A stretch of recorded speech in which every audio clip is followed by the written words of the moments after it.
उसके अध्यक्ष डॉक्टर जगमोहन सिंह राणा जी, उपाध्यक्ष doctor Rakhi Panchola ji, secretary doctor Rajkumari Bhandari, joint secretary doctor Gaurav Varshney ji and doctor Manoj Kumar Srivastava ji, और ट्रेजरर अनिल सिंह तोमर जी। आप सभी ने रात दिन एक किए और उनके अथक प्रयासों के साथ और यूनिवर्सिटी की टीम के साथ ये कार्यक्रम संपन्न होने जा रहा है।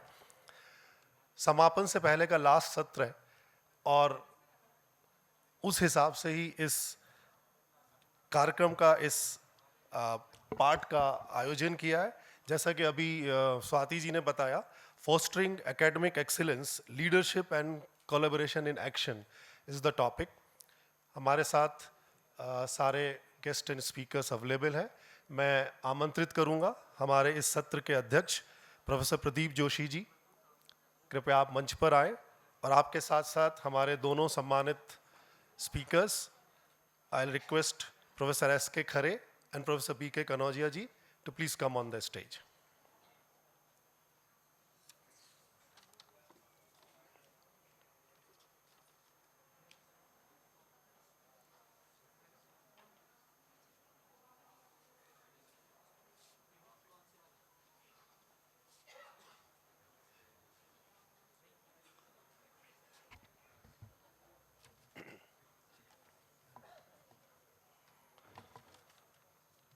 मैं माननीय प्रदीप जोशी जी के स्वागत के लिए professor Gajendra Singh ji, head school of management को आमंत्रित करूंगा। कृपया आएं और सर का स्वागत करें। प्रदीप जोशी सर का परिचय बहुत से लोगों को ऑलरेडी पता होगा। प्रदीप जोशी सर यूपीएससी के चेयरमैन रहे हैं और वर्तमान में एनटीए के अध्यक्ष हैं। सर बहुत बहुत धन्यवाद।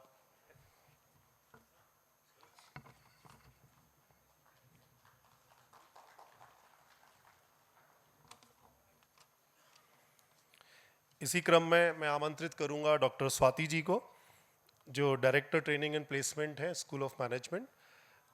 आए, हमारे वक्ता स्पीकर सुनील कुमार खरे जी का स्वागत करें। प्रोफेसर खरे आईआईटी दिल्ली के पूर्व छात्र हैं। आपने बायोकेमिस्ट्री में डॉक्टरेट किया है और प्रोफेसर खरे वर्तमान में आयशर कोलकाता के डायरेक्टर हैं। दुनिया भर से बहुत सारी फेलोशिप, सम्मान और पुरस्कार सर को प्राप्त हुए हैं। सर आपका बहुत बहुत धन्यवाद, आपने समय निकाला और यहाँ पर आए।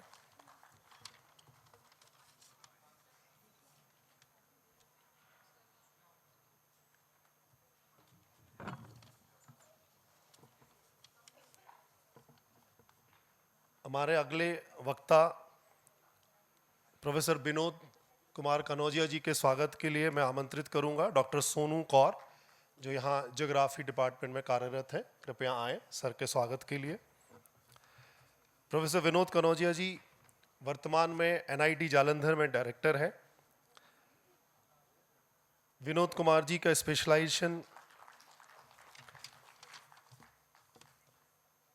Modelling of RF system design and microstrip antenna में है। सर कई विश्वविद्यालयों में कार्यरत रहे हैं पहले और अभी एनआईटी जालंधर में डायरेक्टर हैं। कनौजिया जी बहुत बहुत धन्यवाद। इस कार्यक्रम को आगे बढ़ाते हुए विद्या भारती उच्च शिक्षा संस्थान ने एक संस्थान रिसर्च सेंटर भी स्थापित किया है। उसको हम लोग IEDS बोलते हैं, that is institute for educational and development studies. IEDS लगातार पब्लिकेशंस करता आ रहा है। उसी क्रम में कुछ पुस्तक अभी जो हाल ही में प्रकाशित हुई हैं उनके विमोचन के लिए मैं IEDS के सेक्रेटरी प्रोफेसर अनीश जी को आमंत्रित करूंगा। अनीश जी आए, सूक्ष्म रूप से IEDS के बारे में बताएं और बुक हमारा जो विमोचन है उसके लिए भी।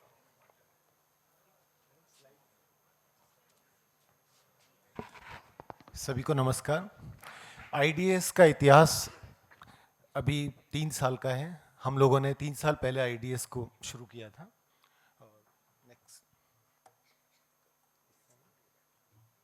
मैं क्विकली IDS का इंट्रोडक्शन आप लोगों के सामने रखता हूँ। ये आईडीएस की गवर्निंग बॉडी है। माननीय प्रदीप जोशी सर, नरेंद्र कुमार तनेजा सर, माननीय Kailash Chand Sharma sir, Prashant ji, professor Sudhakar sir, DM Kiran ji और माननीय प्रकाश जी भाई साहब और माननीय रघुनंदन जी। इसके ऑफिस बियरर माननीय प्रदीप जोशी सर चेयरमैन हैं और प्रशांत गुप्ता सर वाइस चेयरमैन हैं। अभी तक हम लोगों ने जो एक्टिविटीज़ की है उसमें से कुछ सेमिनार को मैं क्विकली दिखा रहा हूँ। ये हम लोगों ने IIES शिमला के साथ की थी। ये DS पुणे यूनिवर्सिटी में हम लोगों ने एक सेमिनार किया था।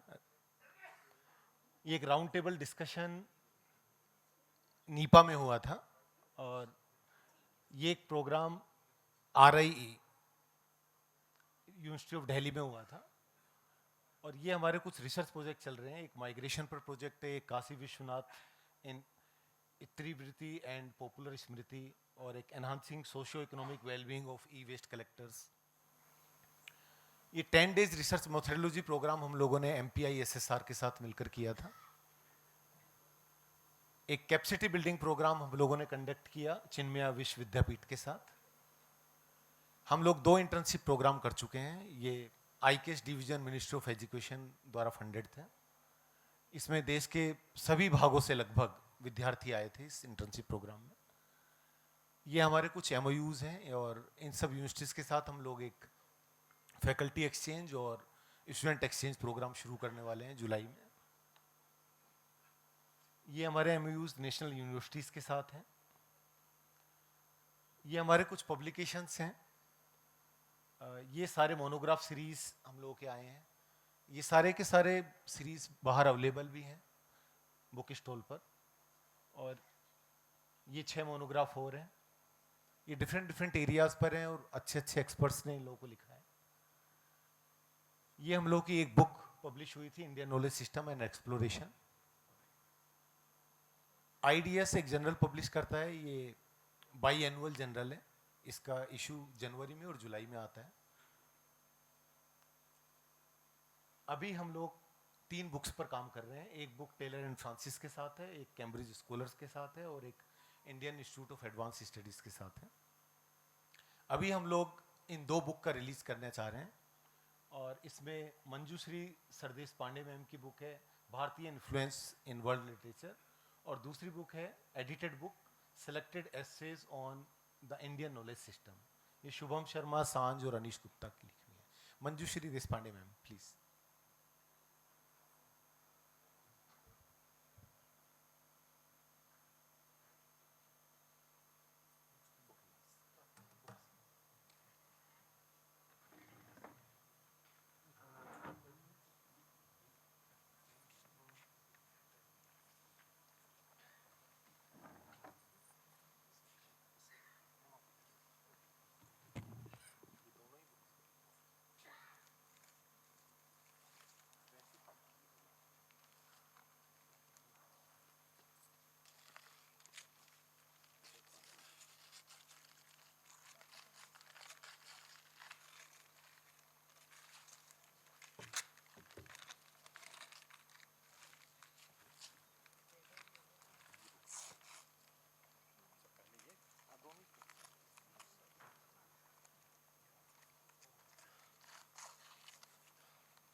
अब समय व्यर्थ ना करते हुए, all the distinguished speaker and chairperson are on the stage, so I would like to hand over a stage to Honorable Pradeep Joshi ji. Sir, over to you.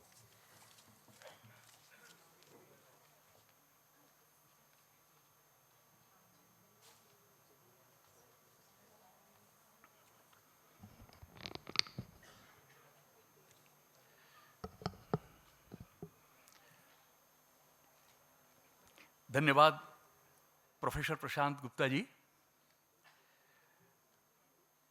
मंच पर उपस्थित प्रोफेसर खरे साहब, प्रोफेसर कनौजिया जी एवं देश के कोने कोने से आए हुए शिक्षाविद, ऑनरेबल वाइस चांसलर्स, प्रोफेसर्स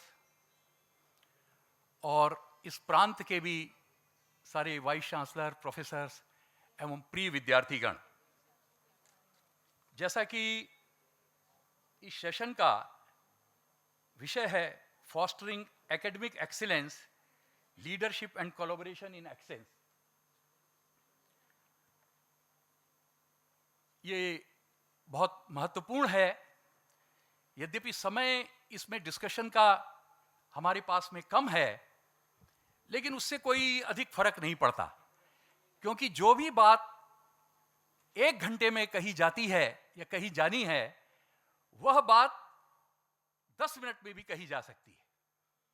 तो इसलिए अपनी समय सीमा के अंदर जितनी भी इसकी विषय सामग्री है, वह सब हम लोगों की यहां पर प्रस्तुत होगी। यहां पर दोनों महानुभावों के, प्रोफेसर खरे साहब के, प्रोफेसर कनौजिया साहब की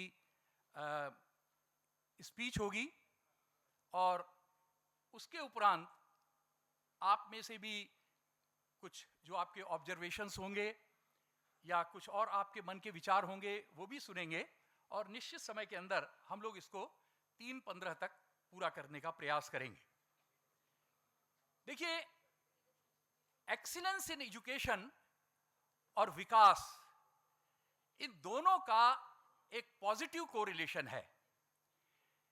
यदि विकसित भारत हम 2047 तक देखना चाहते हैं और हो सकता है कि उस उद्देश्य को हम उससे पहले भी पूरा करें, तो एक्सीलेंसी इन एजुकेशन यह आवश्यक है ही, यह इससे हम सब सहमत होंगे।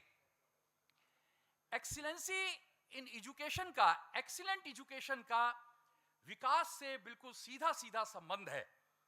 हमें याद है कि 1939 से 1942 के बीच में जब द्वितीय विश्व महायुद्ध हुआ था, तो अमेरिका जापान को, जिसकी कि द्वितीय विश्व महायुद्ध में बड़ी बृहत्तर भूमिका थी, उसको नष्ट करना चाहता था। तो अमेरिका ने बम्बार्डमेंट जहां पर किया, वह सर्वप्रथम शिक्षा के प्रमुख क्षेत्र हिरोशिमा में किया। हिरोशिमा शिक्षा के क्षेत्र में उस समय एक्सीलेंसी स्थापित कर चुका था। दूसरा उसका था नागासाकी, जो कि सैन्य क्षेत्र का था, लेकिन उसने टोक्यो को नहीं चुना, जो कि औद्योगिक दृष्टि से विकसित हो रहा था। एक्सीलेंसी इन एजुकेशन यह आवश्यक है ही, इससे हम सब सहमत हैं। और इस एक्सीलेंसी को लाने के लिए जो आवश्यकता होगी, जो रोल होगा, वह रोल मात्र अध्यापक का नहीं, अध्यापक के साथ साथ पेरेंट्स का भी होगा और विद्यार्थी का भी होगा। और उसके साथ ही साथ जो कोलैबोरेशन है, यानी जो उसका समागम है, वह भी अत्यंत आवश्यक है। विद्यार्थी के अंदर भी इस प्रकार की भावना नहीं कि जो दिया जा रहा है उसे मुझे आत्मसात करना है, यह न हो करके, और उसके अंदर व्हाई, हाउ, कैसे, क्यों, और उसमें जो प्रश्न करने की भावना है और जो दिया हुआ है उसको ही पढ़ने की नहीं, कुछ नवीनतम करने की प्रवृत्ति है, वह उसमें बहुत आवश्यक होगी। जैसे कि हम देखते हैं कि जब नाम आता है सुश्रुत का या नाम आता है आर्यभट्ट का, जिन्होंने एस्ट्रोनॉमी के क्षेत्र में, मैथमेटिक्स के क्षेत्र में जबरदस्त काम किया, जो कि विश्व के लिए उदाहरण बन सका, वह यदि जो दिया हुआ था उसी पर पढ़ते या जो दिया हुआ था उसी को समागम करते, तो फिर उनकी ये रिसर्चेस सामने नहीं आ पाती। सुश्रुत जो उस समय के और इतने जबरदस्त उन्होंने सर्जरी के क्षेत्र में नाम स्थापित किया, भारत का एक पूरे विश्व के सामने स्थापित किया, यदि जो दिया हुआ था वही सामने आना है, वह न हो करके कुछ नया क्या हो सकता है, इस ओर जो ध्यान गया, उसके कारण ही सुश्रुत या आर्यभट्ट यह कर पाए। तो भारत इस क्षेत्र में कोई नया नहीं, पुराने को भी हम देखें तो वह सब यहाँ पर पहले से ही स्थापित रहा है। हमारे मध्य में प्रोफेसर खरे साहब और प्रोफेसर कनौजिया साहब यहाँ पर उपस्थित हैं। एक एक करके दोनों की का यहाँ पर और स्पीच रहेगी, और उसके बाद में दोनों का व्याख्यान पूरा होने के बाद में फिर आप अपने ऑब्जर्वेशंस या कोई विषय यहाँ पर प्रस्तुत कर सकेंगे। संक्षिप्त में हम लोग ये करेंगे सो दैट कि हम टाइम लिमिट में इसे कर सकें। सबसे पहले मैं प्रोफेसर खरे साहब से निवेदन करूंगा कि वो अपना यहाँ पर वक्तव्य दें।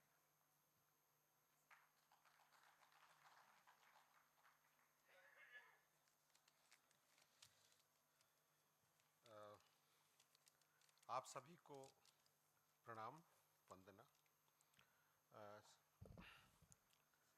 Professor Pradeep Joshi ji, professor Kanaujia, dignitaries of the dais, fellow colleagues, delegates, students, मैं यहाँ आकर काफ़ी गौरवान्वित महसूस करता हूँ और मेरे लिए बहुत अच्छा अवसर है कि मैं आपके बीच आ सका। इसके लिए मैं धन्यवाद करता हूँ ऑर्गेनाइजर्स का। ये जो विषय है एकेडमिक एक्सीलेंस, अगर हम इसको डिक्शनरी के टर्म में देखें तो एकेडमिक्स मीन्स, मैं थोड़ा मिक्स बोलूँगा, sorry. Academics means pursuit of knowledge, intellect and skill set acquisitions. तो अगर उसमें देखें तो शिक्षा का प्रमुख उद्देश्य होना चाहिए, जब एकेडमिक्स कह रहे हैं, कि हम नॉलेज एक्वायर दे सकें अपने स्टूडेंट्स को, हम उनको करेक्ट स्किल सेट्स दे सकें और हम उनको इंटेलेक्चुअली डेवलप कर सकें। Excellence means highest standard. माननीय प्रधानमंत्री जी का भी स्वप्न है, हम सभी और सभी का स्वप्न है कि हम शिक्षा में विकसित भारत के रूप में 2047 तक एक्सीलेंस को एक्वायर करें, हाईएस्ट स्टैंडर्ड्स तक पहुँचे। लेकिन मेरा ये मानना है कि जैसा कि शिक्षा को अगर हम 4 स्ट्रीम में डिवाइड करें, एक स्टेम है, एक ह्यूमैनिटीज़ एंड सोशल साइंसेज है, बिजनेस एंड इकोनॉमिक्स है और आर्ट और लिटरेचर है। इनकी रिक्वायरमेंट थोड़ी सी भिन्न होंगी। जैसे कि स्टेम में एनालिटिकल स्किल्स बहुत आवश्यक होंगी, प्रॉब्लम सॉल्विंग और इनोवेशन एक मेजर पार्ट होगा। ह्यूमैनिटीज़ एंड सोशल साइंसेज में क्रिटिकल थिंकिंग काफ़ी महत्व रखेगी, साथ ही कल्चरल और इथिकल रीजनिंग इम्पॉर्टेंट है स्किल सेट की तरीके से। बिजनेस एंड इकोनॉमिक्स में objective will be leadership and strategy forming. In arts and literature में creativity, communication and expressions are very important. So these are the skills which are slightly different from one area to another area. अगर हम ये समझ लें कि ये knowledge, intellect और skill set acquire करनी है तो स्टेप्स क्या होंगे। सबसे पहला मेरे हिसाब से लीडरशिप का रोल, जो जिसके लिए कहा गया, लीडरशिप का रोल बहुत इम्पॉर्टेंट हो जाता है विज़न के लिए। तो अगर एक लीडर अपने इंस्टीट्यूशन में, यूनिवर्सिटी में विज़न सही रूप से स्थापित करे और फिर उसका रोड मैप ठीक से खींचे, तो वो इंस्टीट्यूट आगे काफ़ी अग्रसित हो सकता है एकेडमिक एक्सीलेंस में। जब बात ये आती है कि वो विज़न क्या होगा, मेरे विचार से विज़न निर्धारित करते समय इस बात का विशेष ध्यान रखना चाहिए कि अगर वो संस्थान या यूनिवर्सिटी या विश्वविद्यालय पहले से है तो वहाँ की स्ट्रेंथ क्या है। अगर की स्ट्रेंथ आइडेंटिफाई है in terms of faculty, in terms of infrastructure, in terms of recognition, तो उनको ही एक तरह से आगे बढ़ाने का प्रयास होना चाहिए। साथ ही साथ जो राष्ट्रीय और अंतर्राष्ट्रीय चैलेंजेस हैं उनमें भी अगर अपने स्ट्रेंथ के आधार पे हम आगे कुछ कर सकते हैं या कुछ प्रॉब्लम सॉल्व कर सकते हैं, तो वो भी विज़न में आना चाहिए। ऐसा विज़न अगर एक बार ठीक से देख लें और उसके बाद रोड मैप निर्धारित करने पे उसके आधार पर नई फैकल्टी या नए अध्यापकों का, नए रिसर्चर्स का चयन करें, स्टूडेंट्स में उस चीज़ को प्रोपोगेट करें और उस तरह का इंफ्रास्ट्रक्चर क्रिएट करें जैसा कि विज़न है, तो संभावनाएं बढ़ती हैं कि एकेडमिक एक्सीलेंस की तरफ पहुंचेंगे। और उसकी कंटिन्यूस मॉनिटरिंग भी होनी चाहिए। जब ऐसा विज़न एक लीडर तैयार करता है, एक सपना देखता है, जो कि हमारे माननीय प्रधानमंत्री ने देखा, विकसित भारत के लिए एकेडमिक एक्सीलेंस के लिए वाइस चांसलर्स या डायरेक्टर देखते हैं, जब ये निर्धारित कर लेते हैं तो ये बहुत ज़रूरी हो जाता है कि आप अपनी फैकल्टी को उसमें मिलाएं। आप अकेले नहीं कर सकते, आप तो एक फैसिलिटेटर की तरह होते हैं, कार्य फैकल्टी को ही करना है, उसको ही एकेडमिक एक्सीलेंस लानी है। तो अगर आपकी फैकल्टी मोटिवेट होती है, आपके विजन से मैच करती है, अलाइन होती है, तो वो उसी तरह से वो काम करेंगे।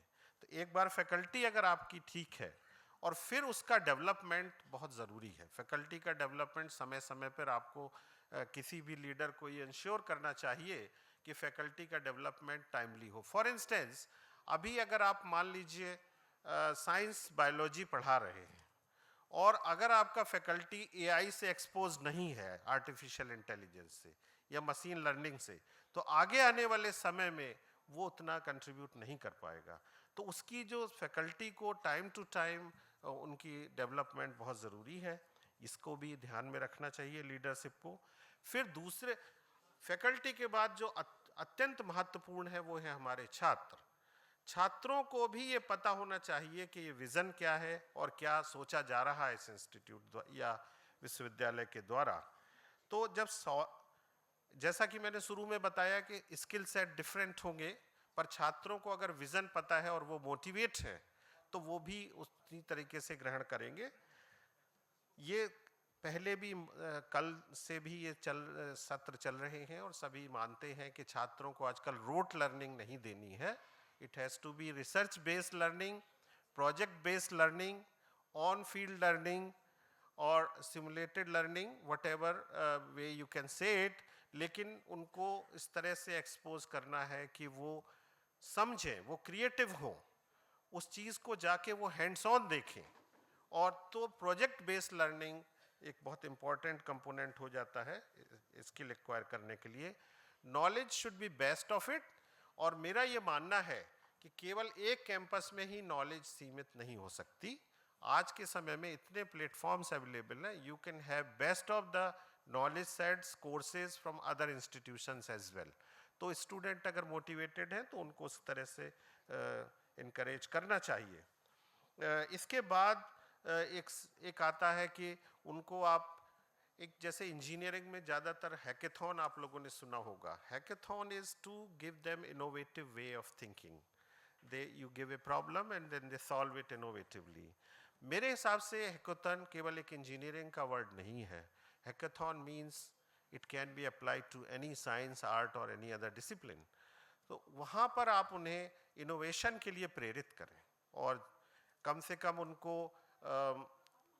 कम्युनिटी से कनेक्ट करें, प्रॉब्लम से एक्सपोज करें। जैसे आज के समय में मैं अगर आपसे कहना चाहूँ, बहुत सारे छात्र यहाँ बैठे होंगे, इस समय वर्ल्ड और इंडिया, हम सभी भारतवर्ष भी कुछ मेजर चैलेंजेस आगे आने वाले 5 वर्षों में जरूर फेस करने होंगे या उनको हमें टैकल करना है इससे पहले कि वो चैलेंज हो जाए।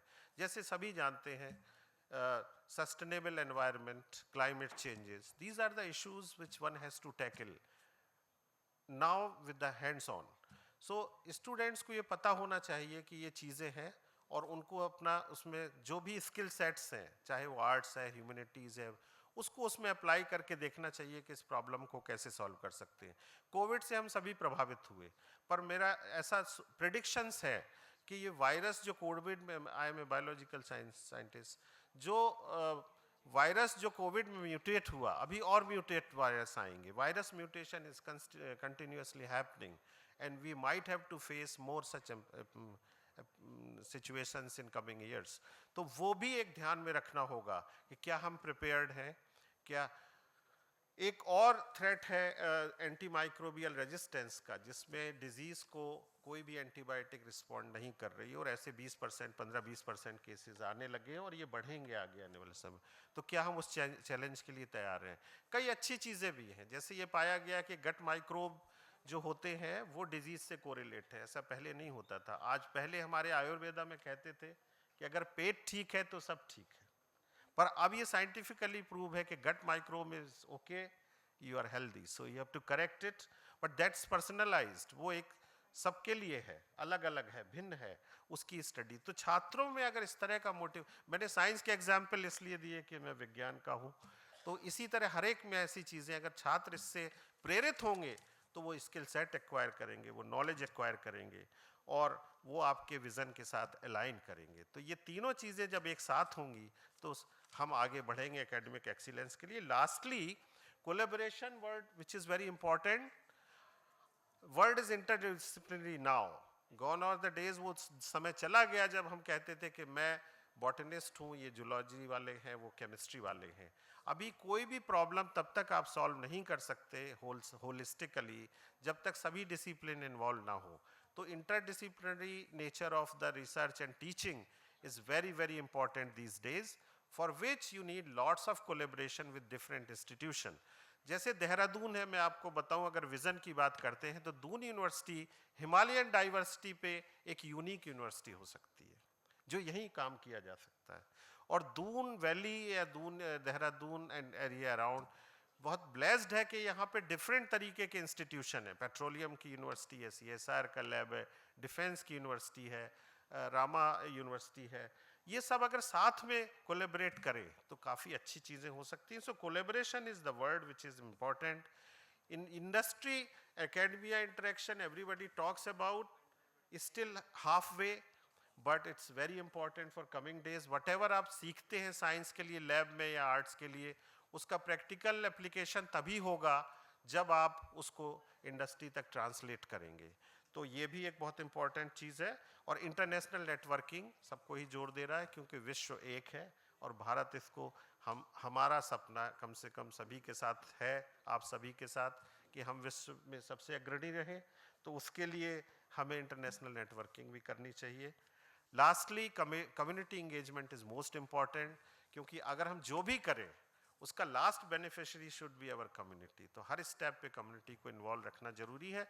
मेरे हिसाब से यही सारी चीज़ें थी जो अगर हम ध्यान में रख के किसी विश्वविद्यालय में या संस्थान में as a leader we can take along with faculty and students, academic excellence can be acquired. So these are my views. Thank you very much.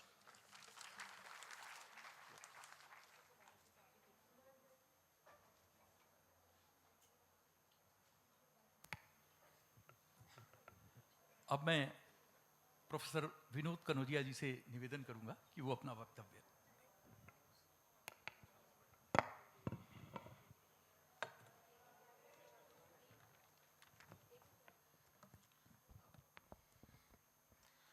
Thank you professor Pradeep Joshi sir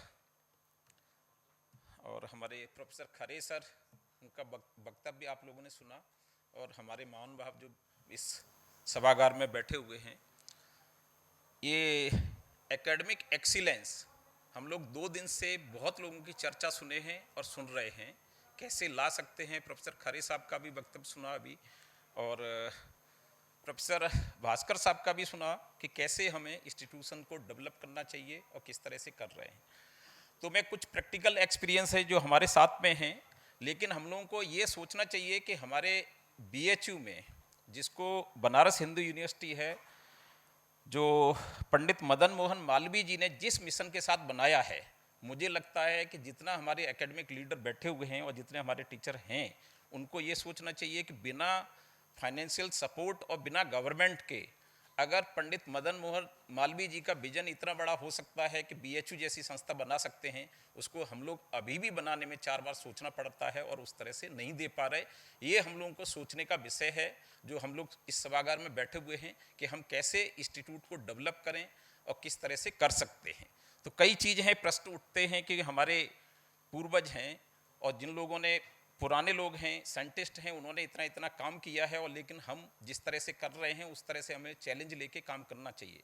जैसे पंडित मदन मोहन मालवीय जी ने एक इंस्टीट्यूट को बनाया, उसी तरह से हमें लगता है कि यहाँ पे कम लोग होंगे जो जानते होंगे कि हम लोग आजकल मोबाइल, टैबलेट और इसका गजट का यूज कर रहे हैं, और ये हमारे इंडियन साइंटिस्ट थे जिनकी वजह से ये देन है और जिनकी उत्पत्ति है, जिसकी वजह से हम लोग इतना कम्युनिकेशन में आगे जा पा रहे हैं। शायद कम ही लोग जानते होंगे सर, जेसी बोस ने कम्युनिकेशन कैसे माइक्रोवेव का होता है और किस तरह से ट्रांसमिशन होता है, उस चीज़ को डेवलप किया था जो इंडियन साइंटिस्ट थे।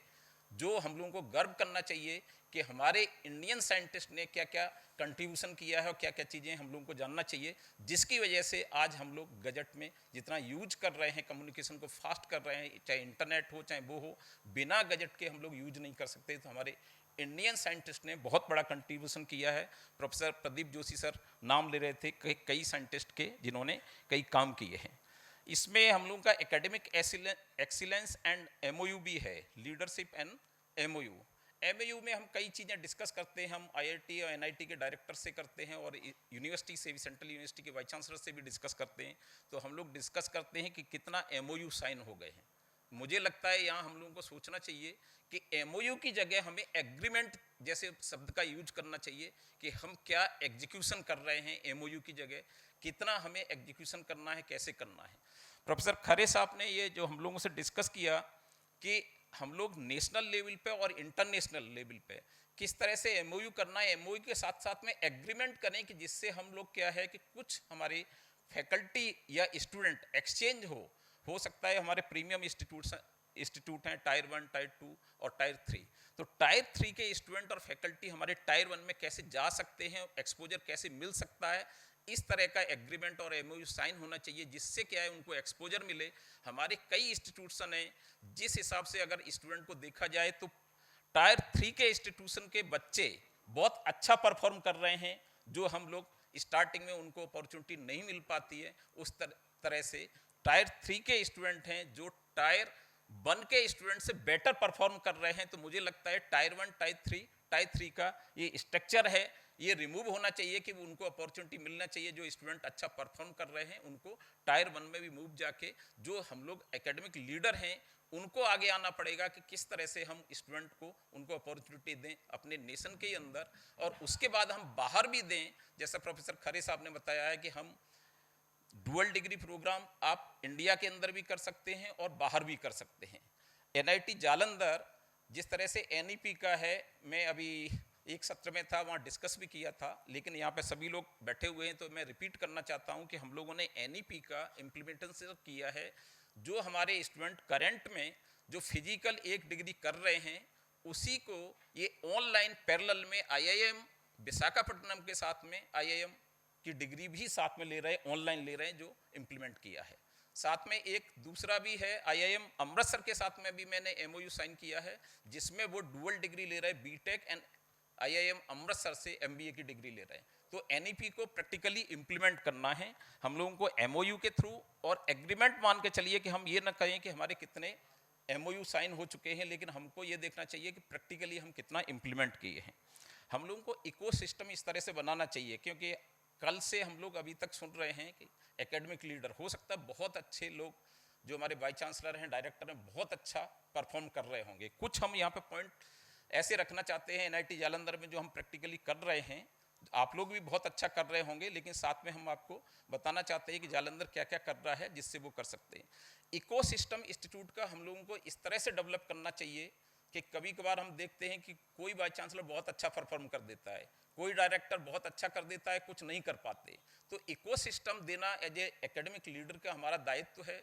हम सब टीचरों से डिस्कशन करें, और डिस्कशन करने के बाद हम अपने यहाँ पे, मैं एनआईटी जालंधर में ज्वाइन किया तो मैंने ये बोला कि मैं कोई ऐसा काम नहीं करूँगा जिसमें हमारी फैकल्टी 60 और 70% अगर एग्री नहीं करती है तो वो हम इम्प्लीमेंट नहीं करेंगे। और हम ओपनली डिस्कस करते हैं कि जो हमारे आइडिया हैं आप लोगों के बीच में डिस्कस करें, और डिस्कशन करने के बाद जिसमें 60 और 70% फैकल्टी एग्री होती है हम उसी चीज़ को आगे बढ़ाएंगे। आज तक कोई चीज़ है उन्होंने नहीं किया। जैसे मैं प्रैक्टिकली देख रहा था कि एनआईटी जालंधर में पंच मशीन थी हमारी फैकल्टी के लिए। मैं ज्वाइन किया तो हमने कहा कि फैकल्टी के लिए पंच मशीन नहीं होनी चाहिए। हो सकता है किसी के लिए ज़रूरी है, लेकिन मुझे लगता है फैकल्टी के लिए पंच मशीन नहीं होनी चाहिए। मैं पुलिसिंग का काम नहीं कर रहा हूँ, तो फैकल्टी बहुत खुश हुई और तालियां बजाई उन्होंने, लेकिन मैं धीमे धीमे लेके आया कि क्या काम करना है क्या नहीं करना है। लेकिन आज के 3 साल के बाद इस फैकल्टी ये कहने लगी सर पंच मशीन ज़्यादा बेटर थी, आप इतना काम कराते हैं और उसके बाद मालूम नहीं पड़ता मैं कितना काम कर रहा हूँ। तो आपको उनके साथ में इन्वॉल्व होना पड़ेगा कि किस तरह से काम कराना है, क्योंकि हम लोगों को पुलिसिंग नहीं करनी है, हमको प्रैक्टिकली जो काम टारगेट दिए हैं उनको एवेल्युएट करना पड़ेगा। उसी तरह से मैं मतलब हर सेमेस्टर में हमारे 6000 स्टूडेंट हैं, 6000 स्टूडेंट में हर सेमेस्टर में हर क्लास में मैं 2 सेमेस्टर में 2 बार जाता हूं और बच्चों से इंटरेक्शन करता हूं। एकेडमिक प्रॉब्लम, इंस्टीट्यूट की प्रॉब्लम और उसको क्या क्या डेवलप कर सकते हैं उनसे ओपनली डिस्कस करता हूं हर सेमेस्टर में 2 बार। तो हमें एग्जैक्ट प्रॉब्लम मालूम पड़ जाती है, कौन टीचर कितना पढ़ा रहा है, क्या क्लास की क्या लैब की प्रॉब्लम मालूम पड़ जाती है। मैं उसी प्रॉब्लम को एग्जीक्यूट करता हूं, जिसकी वजह से उसकी performance day by day improve होती जा रही है। उसी तरह से फैकल्टी और नॉन टीचिंग स्टाफ का हम अपने यहाँ का एक एग्जाम्पल बता रहे हैं कि नॉन टीचिंग फैकल्टी हमारे यहाँ 21 साल से अपॉइंटमेंट नहीं हुआ था, लेकिन हमने अपॉइंटमेंट फैकल्टी का और नॉन टीचिंग का 21 साल बाद नहीं हुआ था। एक सिंगल कंप्लेन नहीं आई कि अपॉइंटमेंट में कोई प्रॉब्लम आई है या उनका अपॉइंटमेंट में कोई किसी ने कंप्लेन की है। 21 साल बाद नॉन टीचिंग का अपॉइंटमेंट किए मैं अभी 3 साल में 440 रिक्रूटमेंट अपॉइंटमेंट इंटरनल प्रमोशन और आउटसाइड से कर चुका हूँ, एक सिंगल कंप्लेन नहीं आई है। और उसी तरह से हमने मतलब कई जो नॉन टीचिंग स्टाफ था उनका आज तक प्रमोशन नहीं हुआ था। मैंने पूछा क्या रूल रेगुलेशन है और हमने सब लोग इन्वॉल्व करके वो किया। कई मतलब ऐसे सिस्टम बनाए जो नॉन टीचिंग का था। हमने बताया कि सबसे पहले उसमें एडवर्टाइजमेंट में ये प्रोसीजर है, इस तरह से वो होगा। हम क्वेश्चन पेपर भी बनाए, first stage, second stage, third stage. First stage का मैं बनाने के लिए दे दिया कि हमने कि आप बनाइए और रिक्रूटमेंट पोर्टल करिए, ऑनलाइन सिस्टम पे पूरा बुक करिए। ऑनलाइन सिस्टम भी मैं अपना बनाया हूँ और मैं अभी डिस्कस भी किया था ERP सिस्टम अगर किसी को भी चाहिए हम फ्री ऑफ कॉस्ट देने के लिए तैयार हैं। NIT सिस्टम में 30 लाख रुपए पर ईयर मतलब देते हैं किसी मतलब माइक्रोसॉफ्ट को या किसी को। हम अपना खुद ERP सिस्टम डेवलप किए हैं। मुझे लगता है कि किसी भी गवर्नमेंट इंस्टीट्यूशन में पहली बार ऐसा हुआ है कि मैं स्टूडेंट को और स्टूडेंट के पेरेंट्स को लॉगिन दे रखा हूँ, कि जिसमें क्या है कि स्टूडेंट और स्टूडेंट के पेरेंट्स वो देख सकते हैं कि हमारे बच्चे की परफॉर्मेंस क्या है। एक्चुअली में जम्मू कश्मीर से एक पेरेंट्स का फ़ोन आया कि सर हम आपको डिस्टर्ब नहीं करना चाहते, लेकिन क्या है कि हमें ये नहीं मालूम कि वो बच्चा हमारा बोल रहा है कि पास है कि फेल है, मुझे नहीं मालूम है। तो उस दिन से हमारे क्लिक हुआ कि हम पेरेंट्स को किस तरह से कनेक्ट करा सकें। हमारी फैकल्टी ने कुछ नहीं ये बोला कि ये इंस्टीट्यूट है, एकेडमिक इंस्टीट्यूशन है, आप स्कूल बना दे रहे। तो कुछ के कमेंट आए, लेकिन बाद में बहुत अच्छा बोलने लगे, क्योंकि आज ERP सिस्टम पे हमारा जो भी क्वेश्चन पेपर, जो भी आपका टेस्ट मिड सेमेस्टर होता है, जो कंटिन्यूअस इवैल्यूएशन है, उसका क्वेश्चन पेपर और सॉल्यूशन दोनों रहता है, जो बच्चा कोई भी देख सकता है। बच्चा भी देख सकता है इंडिविजुअल कि हमारा क्या क्वेश्चन पेपर था, क्या सॉल्यूशन है और कितने मार्क्स मिले हैं। सब चीज़ ऑनलाइन है ERP सिस्टम पे। पेरेंट्स भी देख सकता है कि उसका क्या क्या इवैल्यूएशन हुआ है, किस तरह से उसकी परफॉर्मेंस क्या है। अभी मैं ERP सिस्टम में पहली बार देखा कि 3 साल के बाद मुझे मालूम पड़ा कि हमारे कुछ स्टूडेंट ऐसे हैं कि जो मतलब हॉस्टल में रह रहे हैं और क्लास में नहीं आ रहे।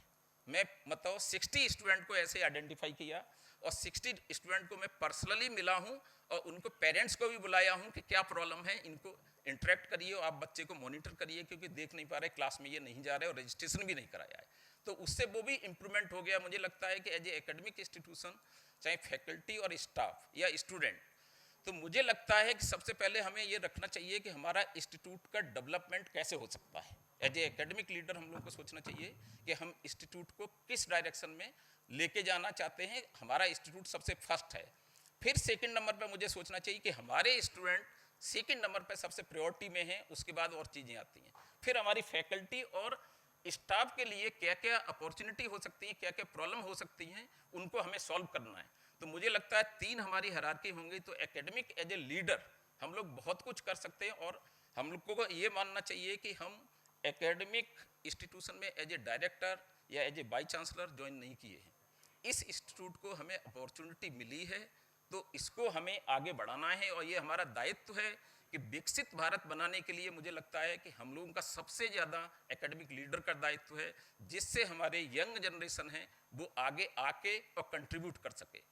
अगर अपनी कंट्री में, अगर मैं मानता हूं कि जितनी पॉपुलेशन है अगर सब कंट्रीब्यूट करेंगे तो विकसित भारत 40 से जो हम लोग टारगेट लिए उससे बहुत पहले बना सकते हैं। अगर हमारी सब पॉपुलेशन है अगर विकसित भारत की तरफ काम करेगी और अपना अपना ईमानदारी से काम करेंगे तो हो सकता है बहुत अच्छा कर सकते हैं। इसी तरह से मैं एक और एग्जाम्पल देना चाहता हूं। जब मैं ज्वाइन किया तो ज्वाइन करने पे हमारी फंडिंग थी, एक्सटर्नल फंडिंग थी 3 से 4 करोड़ रुपए थी, एक्सटर्नल फंडिंग जो प्रोजेक्ट में आती है। तो मैं डिस्कस किया, इस तरह से मैकेनिज्म बनाया। आज की डेट में 40 करोड़ से ज़्यादा फंडिंग है एनआईटी जालंधर में, एक्सटर्नल फंडिंग 40 करोड़ से ऊपर है। तो आपको ये चीज़ देखना है कि हम लोगों को किस तरह से इंस्टीट्यूट को वो कर सकते हैं। मुझे लगता है कि लास्ट 10 ईयर में जिस हिसाब से हम लोगों का एंटरप्रेन्योरशिप, इनोवेशन और स्टार्टअप गवर्नमेंट ने भी फोकस किया है, और मुझे लगता है कि जो विकसित भारत हम लोगों को बनाना है वो हमारी डायरेक्शन तभी बढ़ सकती है कि अगर मैं स्टार्टअप को, एंटरप्रेन्योरशिप को हम कंपनी में डेवलप कर पाएँ, और मुझे लगता है तभी हम इकोनॉमिकली कंट्रीब्यूट कर पाएंगे as a technical institution, as a IIT और एनआईटी। अगर हम इस तरह से करते हैं तो मुझे लगता है कि हम लोग बहुत वो कर सकते हैं।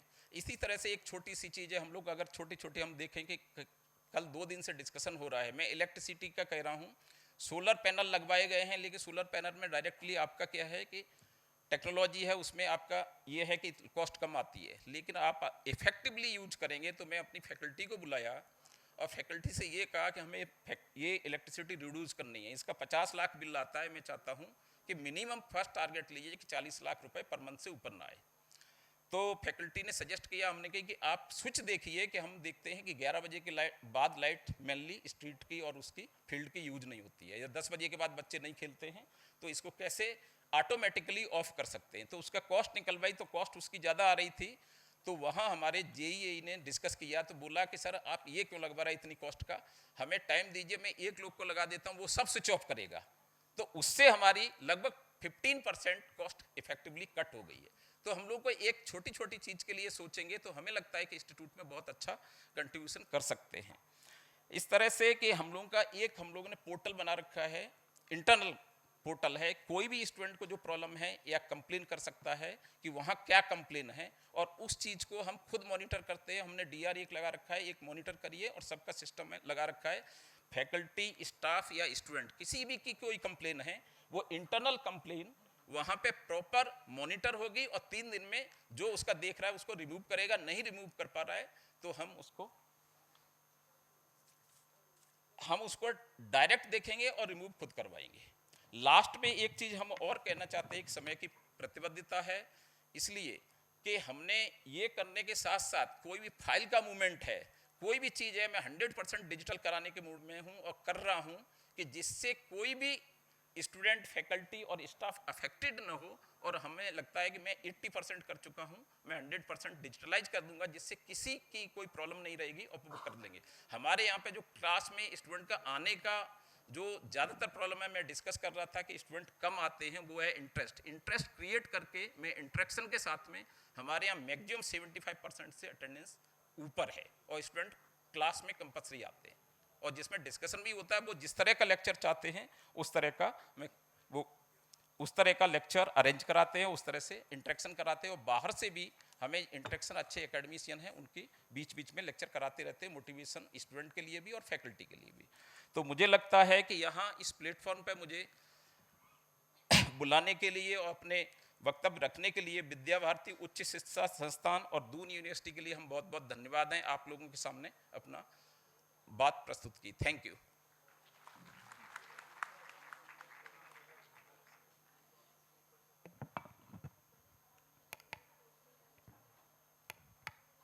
धन्यवाद प्रोफेसर कनौजिया साहब। हमारे पास समय की प्रतिबद्धता है, समय की सीमा है और समय बहुत कम है, लेकिन इसमें मैं आप सबके भी विचार थोड़े थोड़े शब्दों में ये आमंत्रित करना चाहूँगा कि आप भी अपने यहाँ एकेडमिक एक्सीलेंस लाने के लिए और लीडरशिप डेवलपमेंट के लिए, कोलैबोरेशन के लिए निश्चित रूप से प्रयास कर रहे होंगे। और आप अपने यहाँ पर क्या अच्छा कर रहे हैं, क्या आपके मन के अंदर है, ये भी विचार सभी सुन सकें। लेकिन समय की सीमा हमारे पास में है, तो इसलिए कोशिश ये करेंगे कि एक एक 2-2 मिनट में, सो दैट कि ज़्यादा से ज़्यादा लोगों का पार्टिसिपेशन इसमें हो सके, तो एक एक मिनट में अपनी बात कही। हाँ, आपने हाथ उठा रखा है, आप बताइए।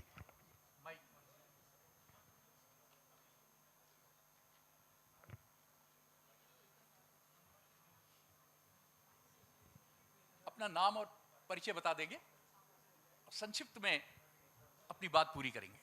सर, एक छोटा सा प्रयोग हमने किया। मेरा नाम सुशील उपाध्याय है और मैं एक गवर्नमेंट एडिड डिग्री कॉलेज में प्रिंसिपल के रूप में काम करता हूँ। यहाँ से करीब 100 किलोमीटर की दूरी पे वो कॉलेज है और इंजीनियर का इलाका है। हमारी सारी फैकल्टी ने अपने सब्जेक्ट में 10-10 स्टूडेंट्स को अडॉप्ट किया है और वो उनकी मेंटोरशिप का प्रोग्राम चलाते हैं। और पिछले 3 साल के भीतर हमारे उस मेंटोरशिप प्रोग्राम के चलते 27 बच्चों ने यूजीसी नेट या CSIR नेट पास किया है। और इसके अलावा उसमें मतलब करीब 22 बच्चे ऐसे हैं जो जिनकी उपलब्धि इसी लेवल की है। और ये पूरी तरह से जो फैकल्टी मेंबर्स हैं उनकी कोशिश से रिजल्ट आए हैं, क्योंकि जिस इलाके में मेरा कॉलेज है वहाँ पर हमारे 82% बच्चे ऐसे हैं जिनके मदर फादर में से कोई ग्रेजुएट नहीं है, यानी फर्स्ट जनरेशन स्टूडेंट है। और मेरे पास 60% बच्चे माइनॉरिटीज के हैं और बाकी 22% बच्चे किसी न किसी रिजर्व कैटेगरी के हैं। तो जनरल कैटेगरी में केवल 18% स्टूडेंट्स हैं। तो हमारी ये कोशिश सफल रही है। दूसरी जो मैं अपना कंसर्न शेयर करना चाह रहा था, खरे सर इस मामले में सौभाग्यशाली हैं कि उन्होंने इतने बढ़िया काम किए हैं और कोई व्यवस्थागत बाधा उनकी राह में नहीं आई है। एक छोटी सी बात ये है, जो चैलेंज हम सभी यहाँ महसूस करते हैं कि आमतौर से जो ब्यूरोक्रेसी में जो लोग हैं वो कई बार किसी प्रोफेसर की या किसी प्रिंसिपल की या किसी फैकल्टी मेंबर की के जो चैलेंजेस हैं उनको उस रूप में वो महसूस नहीं कर पाते और वो उनको लगभग एक ऐसे ही जूनियर कर्मचारी की तरह ट्रीट करते हैं और ऊपर से ऑर्डर्स आ जाते हैं और उनको इम्प्लीमेंट करना पड़ता है। जैसे एक आपने उदाहरण दिया था बायोमेट्रिक का, उस पर बड़ी तालियां बजी। अब हमारे यहाँ तो स्थिति ये हो रही कि वो चेहरा दिखा के सेंसर वाला अगले महीने से लागू होने जा रहा है कि हर फैकल्टी मेंबर को रोज सुबह जाके चेहरा दिखाना है सेंसर मशीन को और तब ये तय होगा कि वो आ गया है कि नहीं आ गया है। तो मैं इसमें थोड़ा सा जोशी सर से भी कमेंट का निवेदन करता हूँ कि इस तरह के जो हर्डल्स हैं कि टॉप पर बैठा हुआ ऐसा व्यक्ति जिसको एकेडमिशिया के बारे में कोई जानकारी नहीं है, लेकिन वो कुछ ऐसी चीजें अपने लेवल पर तय कर देता है और कई बार हमारे बीच के लोग भी उनमें बड़ी सहजता से सहमति जता देते हैं। इस पे सर आपका कमेंट चाहूंगा। Thank you so much. धन्यवाद। आपका एरिया कौन सा है, किस एरिया में आपका कॉलेज है? अच्छा अच्छा।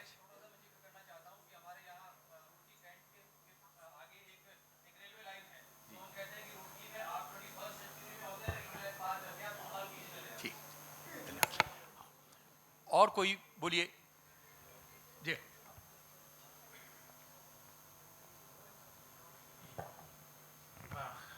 Thank you very much for eye-opening lectures from Professor Khare and Professor Kanojia. अच्छा अच्छा अच्छा। सर एक्चुअली आप तीनों लोग, इनफैक्ट दोनों लोग जो लिखते हैं आइजर, नाइजर, NIT और IIT, आप लोगों के आगे लिखा रहता है, इवन बस में भी लिखा रहता है इंस्टीट्यूशन ऑफ नेशनल इंपॉर्टेंस। हम लोग की यूनिवर्सिटी में तो नेशनल इंपॉर्टेंस का कोई इंस्टीट्यूशन नहीं लिखा रहता है। मैं आपसे ये पूछना चाह रहा हूँ कि हम लोग जिस तरह की स्टेट यूनिवर्सिटी हैं, हम लोग और गवर्नमेंट कॉलेजेज हैं, आप लोग जो नेशनल इंस्टीट्यूट जो इंपॉर्टेंस के इंस्टीट्यूट्स हैं वो हम जैसे इंस्टीट्यूट्स के साथ हम कार्य अपलिफ्टमेंट करने के लिए एकेडमिक्स और रिसर्च में आप लोग क्या कंट्रीब्यूट कर सकते हैं? क्योंकि हम जो वाइस चांसलर हैं वो एक्सट्रीमोफिलिक वाइस चांसलर एक्सट्रीमोफिलिक है। मैं खरे साहब को क्योंकि एकेडमिकली जानता हूं इसलिए पूछ रहा हूं, अगर स्टेट यूनिवर्सिटी में कोई काम करता तो एक्सट्रीमोफिलिक वाइस चांसलर हो। No, बिल्कुल मेरा रिसर्च एरिया एक्सट्रीमोफाइल्स है, so I understand what you are saying. मैं आपको बताऊं कि गवर्नमेंट ऑफ इंडिया ने प्रोग्राम दिया है, हम लोगों को ये दायित्व है कि हम अपने एरिया के 7 यूनिवर्सिटी को कैटर करें। 7 हमने लिस्ट भी दी है, आने से पहले ही भेजी है। और जो आप कह रहे हैं, आई थिंक इस दिशा में ये कदम है। ठीक है।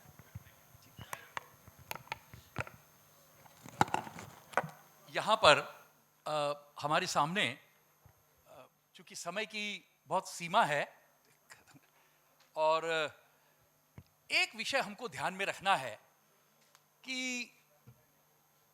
इतना बड़ा देश है, इतने बड़े देश की जनसंख्या को ही अगर हम ध्यान में रखें तो पता नहीं विश्व के कितने देश इस एक देश के बराबर हो सकते हैं।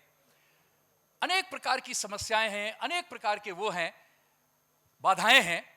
हम इस रूप में ये देखें कि जिस भी जगह पर मैं हूं, मैं एक इकाई के रूप में प्रथम पुरुषीय विचार को रखते हुए, फर्स्ट पर्सन अप्रोच को रखते हुए उसी जगह पर क्या कर सकता हूं। यदि हम कमियां को निकालेंगे, परेशानियों को देखेंगे, तो हम निश्चित रूप से अपने ऊपर को देखते हुए, और उसका कोई अंत नहीं है। हां, वो बात ध्यान में रखनी चाहिए, आप लोगों की शिकायत वाजिब है अपनी जगह पर, लेकिन उसके बाद भी हमें जिस जगह पर हूं वहां पर फर्स्ट पर्सन अप्रोच को रखते हुए दी हुई परिस्थितियों के अंदर मैं किस प्रकार से समस्या का समाधान कर सकता हूं। हमारे पास में समय की बहुत सीमा है और मेरे पास भी निर्देश ऐसा आ रहा है कि जल्दी इस सत्र को समाप्त करना है, तो मैं उसकी पालन करते हुए और सत्र समाप्त की घोषणा करूं, उसके पहले मैं प्रोफेसर प्रशांत जी को आमंत्रित करता हूं। धन्यवाद सर। सबसे पहले तो समय को देखते हुए समय पे संपन्न कराने के लिए मेरे ख्याल से सर को साधुवाद, और ही deserves a big round of applause. चूंकि अगला कार्यक्रम राज्यपाल महोदय का है, इसलिए कार्यक्रम हमको बहुत समय पर ही ख़त्म करना पड़ रहा है। सारे स्पीकर्स, माननीय प्रदीप जी, खरे साहब, कनौजिया सर, आप लोगों को बहुत बहुत धन्यवाद। आप लोगों ने समय निकाला और चर्चा बहुत रोचक थी। कई सारे प्रश्न सबके मन में होंगे। आप सभी महानुभावों को भी बहुत बहुत धन्यवाद। आप लोग चर्चा में उपस्थित रहे और कुछ लोगों ने सहभागिता भी की। जो प्रश्न रह गए हैं वो अभी ब्रेक में अनऑफिशियली भी पूरे किए जा सकते हैं। सभी को बहुत बहुत धन्यवाद।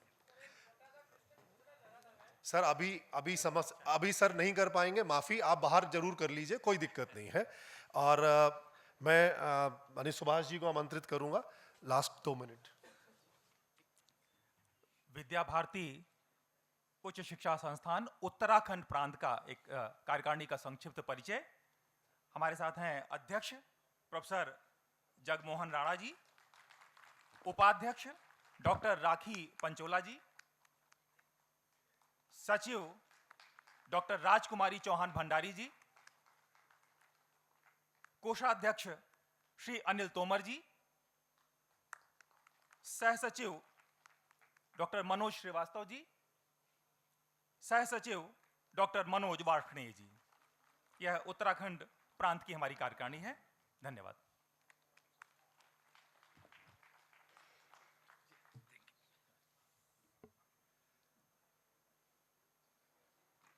अगले सत्र के लिए हम लोग समय से उपस्थित होंगे, ऐसी आप सबसे निवेदन है। धन्यवाद।